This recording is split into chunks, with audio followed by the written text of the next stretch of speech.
कि इस विभाग के अंदर कार्य करने वाली एक महिला जो कि सरकारी गाड़ी का उपयोग अपने निजी कार्यों में करती है, जो कि अपनी ड्यूटी पर समय पर नहीं पहुंचती, दोपहर में 1-2 बजे के आसपास पहुंचती है और हमें यह भी सोचना है कि यह महिला कर्मचारी लेट आने के बावजूद भी हाजिर रजिस्टर में अपनी पूरी हाजिरी लगाकर सरकार से अपनी पूरी तनख्वाह लेकर जो राजस्व है उसे नुकसान पहुंचा रही है। जो औरतें पराये मर्दों पर नजर रखती हैं अपने शारीरिक सुख को बढ़ाने के लिए और उनके अच्छे खासे परिवार को उजाड़ना चाहती हैं, उन औरतों से वाकई में समाज के लोग परेशान हैं। वो लोग, ऐसी औरतें लोगों को झूठे बलात्कार और रेप के मामलों में फंसाकर कहीं ना कहीं उस व्यक्ति का जीवन बर्बाद कर देती है। तो ये तो एक संदेश था और जो अब रिपोर्ट मैं आपको दिखाने और बताने जा रहा हूँ, उस रिपोर्ट का इस संदेश से कोई भी संबंध नहीं है।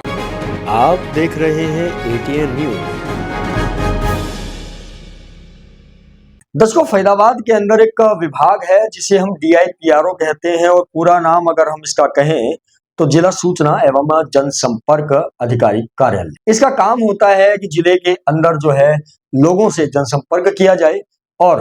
लोगों तक सरकार की जो नीतियां हैं उन्हें पहुंचाया जाए और जो सांस्कृतिक कार्यक्रम है उन्हें करवाया जाए। और साथ ही साथ जिले के अंदर जो पत्रकार हैं उन पत्रकारों के लिए एक मीडिया सेंटर बनाया जाए और उस मीडिया सेंटर के अंदर जो बेसिक सुविधाएं पत्रकारों को चाहिए होती हैं उन सभी को वहां पर मुहैया करवाया जाए। पर कहीं ना कहीं इस विभाग के अंदर कुछ गलत लोग ऐसे बैठे हैं जिनकी वजह से राजस्व को नुकसान पहुंच रहा है और उसी नुकसान को ढूंढ रहे हैं। उस भ्रष्टाचार को उजागर करने के लिए हमने इस विभाग के अंदर कुछ RTIs लगाई और कुछ सूचनाएं प्राप्त करने की कोशिश की। सूत्रों के हवाले से हमारे पास खबर है कि इस विभाग के अंदर कार्य करने वाली एक महिला जो कि सरकारी गाड़ी का उपयोग अपने निजी कार्यों में करती है, जो कि अपनी ड्यूटी पर समय पर नहीं पहुंचती, दोपहर में 1-2 बजे के आसपास पहुंचती है और हमें यह भी सोचना है कि यह महिला कर्मचारी लेट आने के बावजूद भी हाजिर रजिस्टर में अपनी पूरी हाजिरी लगाकर सरकार से अपनी पूरी तनख्वाह लेकर जो राजस्व है उसे नुकसान पहुंचा रही है। दर्शकों, जल्दी ही इस घोटाले को हम उजागर करेंगे। बेशक से इस घोटाले को उजागर करने के संबंध में हमें कितनी भी मुश्किलों का सामना करना पड़े। अभी अगले महीने गीता जयंती महोत्सव होने वाला है, पिछले साल भी हुआ था। इस महोत्सव के लिए हरियाणा सरकार DIPRO विभाग के कार्यालय को करीब 15 लाख रुपए देती है ताकि इस सांस्कृतिक कार्यक्रम को बेहतर तरीके से किया जा सके और संस्कृति को बढ़ावा मिल सके। पर हमारे पास सूचना यह भी है सूत्रों के हवाले से कि जहां 15 लाख रुपए खर्च होने चाहिए वहां पेपर्स के अंदर तो 15 लाख रुपए खर्च होते हैं, पर ऑन ग्राउंड अगर बात की जाए तो शायद 5-7 लाख रुपए से ज्यादा खर्च किए नहीं जाते। बाकी सारे पैसे को भ्रष्टाचारियों द्वारा बंदर बांट करके आपस में बांट लिया जाता है। वहीं साथ ही साथ सरकार कुछ अमाउंट ऐसा भी भिजवाती है इस विभाग को जिससे जो पत्रकार वहां मीडिया सेंटर में आए उनके नाश्ते पानी चाय वगैरह के लिए इंतजाम किए जा सके सरकारी खर्चे पर। उस खर्चे को लेकर भी कहीं ना कहीं, उस फंड को लेकर भी कहीं ना कहीं हमारे पास ये जानकारी है सूत्रों के हवाले से कि वहां पर भी घोटाला हो रहा है। पैसा सरकार की तरफ से आता तो ज्यादा है पर कागजों में वो सारा पैसा खर्च हो जाता है और हकीकत में वो पैसा काफी कम खर्च होता है। तो ऐसा करके भी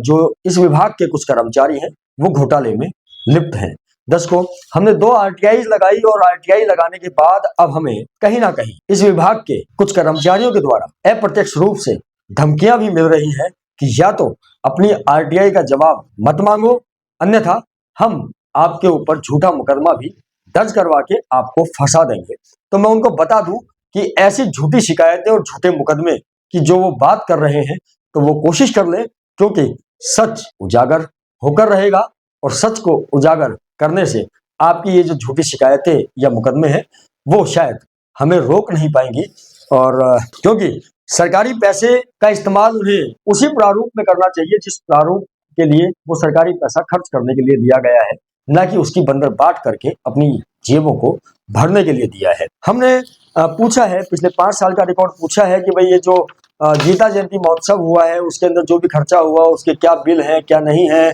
क्या वीडियोग्राफी हुई, क्या फोटोग्राफी हुई, किसको उसके अंदर जो है अतिथि के रूप में बुलाया गया,